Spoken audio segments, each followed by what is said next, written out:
Hello crafty friends, it's Donna here from Donna is Playing Paper and Donna Doll 74 on Instagram, and today I have a 3D easel card for you featuring all the rainbows. We're going to start with the Arches border metal die and some Rainbow Twirl paper. Other than the sentiment of your choice, this is really the only things that you need for this card.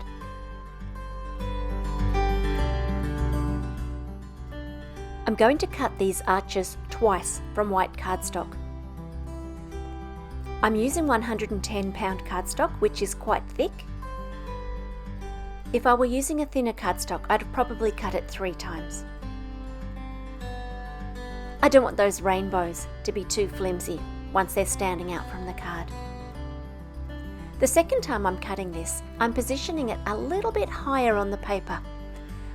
I'd rather have some excess paper to cut off at the bottom than to have not enough there. And then I'm going to do some very simple blending, in rainbow order of course. I'm using 2 colour blends for each of these arches, and in order to make it easier for myself, I have a scrap of paper which I'm just sliding down between the arches and moving after I colour each one. This means that other than the very bottom of the arch, I don't need to be too careful, and I can colour right down the sides of the cardstock, something which I probably should have paid a little bit more attention to. In the finished card, you can still see a couple of little white areas. I've had this die in my stash for a long time, and I have a page of ideas of things that I've been wanting to do with it. And every time I get it out, it seems that I grab something else instead and a different card is made. So I'm really pleased to finally use this. I'm trying to get better at leaving the pen lids standing face up on my work surface so that you can see which colours I used. My natural tendency is to hold them in my hand while I work. Mostly I've remembered to do this, although sometimes a little bit late. But here, I missed a little bit of footage, and so you'll see them layered out from left to right for those outer arches of this rainbow. You can see that I've done 3 separate rainbows really. One with the warm pinks and reds and yellows, one moving from green through to aqua, and the last one using cooler pinks and cooler blues. Once the colouring's done, I'm going to glue these 2 panels together so that my rainbows are nice and sturdy. I'm just using little tiny dots of glue, making sure that I have enough here and there, and also a little dot right at the top of each rainbow so that it can't pull apart from the top. And you can see here the benefit of cutting that second rainbow a little bit higher up. The non-coloured rainbow has a little bit of card sticking out the bottom, and I can easily trim that off and make my card nice and even. I often make my own card bases. This one is going to be US sized, and so this is a piece of Neenah Solar White cardstock. I really like the Neenah.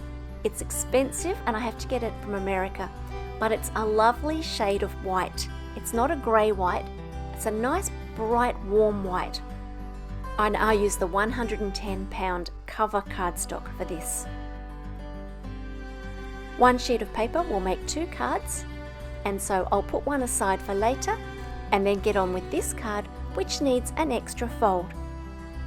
I'm just using my little rainbow piece to mark where that extra fold will be, and as luck would have it, it turns out that it's exactly on the 1 1/4 inch mark.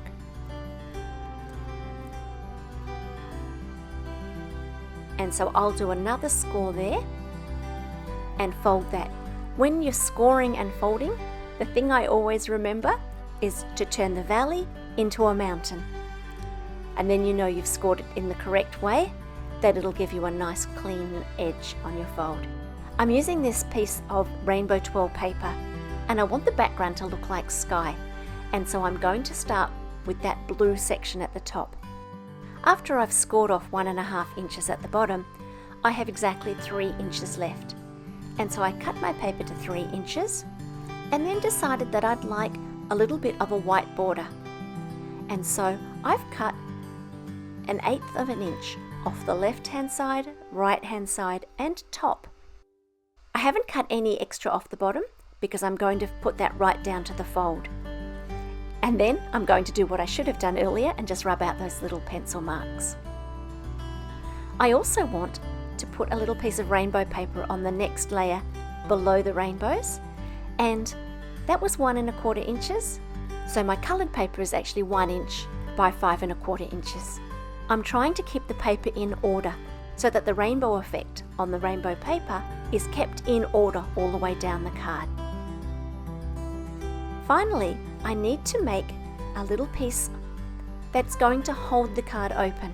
I'm just having a little look to work out what size it should be. If I go with 1.25 inches, the same as the piece below my rainbows, that card would stand up very, very straight because I would have a 90-degree angle. And I decided that I wanted mine to slope back just a little bit. So I've gone with 1 inch for my white card and then cut my rainbow paper to have 1/8 of an inch all the way around the outside. But if you want your element to stand up vertically, just use exactly the same measurement on the bottom of your card as on the inside. Now this piece is going to be structural, and so it needs a little bit of height. You could use foam tape or layers of paper. I have found a little piece of fun foam that was floating around in my house from before I went to Japan, and I'm slowly using that up to get some dimension on my cards.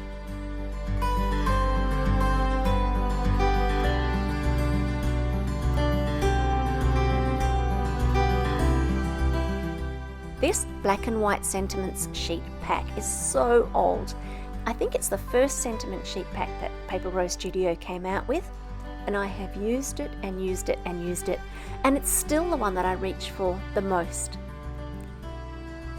And today's card's going to be a congratulations card, and so my card says, congratulations, go confidently in the direction of your dreams.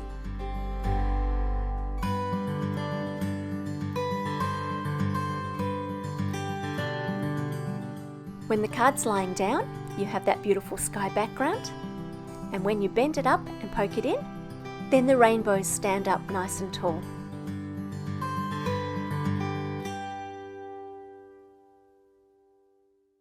I'm going to leave you with some pictures of the finished card.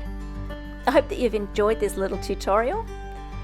You could make this card with anything standing up. So I hope that you'll find a way to use this in your own craft room. Until next time, stay crafty, and I'll be back soon. Bye for now.